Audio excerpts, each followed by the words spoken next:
Hi praise lord. దేవుని పరిశుద్ధ నామానికి స్తోత్రం కలుగును గాక. ఈరోజు దేవుని వాగ్దానము మార్కు సువార్త 5వ అధ్యాయము 36వ వచనము. భయపడకము, నమ్మిక మాత్రము ఉంచుము. ఆమె హల్లెలూయా.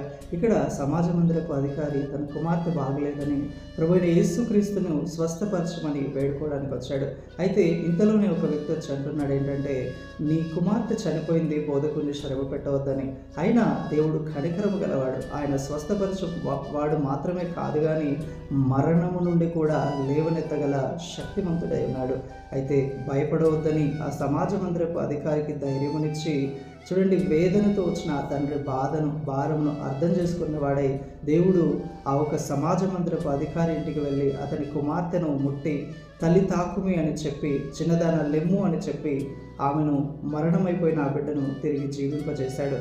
ఈరోజు నీ జీవితంలో కూడా, నా జీవితంలో ఏ సంతోషం లేదు, సమాధానం లేదు, ఎప్పుడు ఈ శ్రమలే, బాధలే, ఇరుకులే, మేలు కలుగుతుందన్న నమ్మిక నాకు లేదు. కొత్త రోజులను నేను చూస్తాను, నేను ఆశీర్వాదకరంగా ఉంటాను, నేను మంచి రోజులను చూడగలుగుతాననే ఒక నమ్మిక నాకు లేదనుకుంటున్నావా?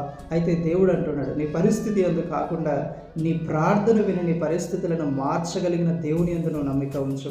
ఏ ఒక్క దేవుడైతే యాయీరు ఒక కుమార్తెను ముట్టి స్వస్థపరిచాడో, మరణము నుండి లేవనెత్తి వేదనతో వచ్చిన ఆ తండ్రి హృదయమును సమాధానంతో నింపాడో, అదే దేవుడు నీవు నమ్మిక ఉంచుట ద్వారా సమాధానమును, శాంతిని, ఆశీర్వాదమును, నెమ్మదిని నీ సరిహద్దులో కలుగజేయబోతున్నాడు.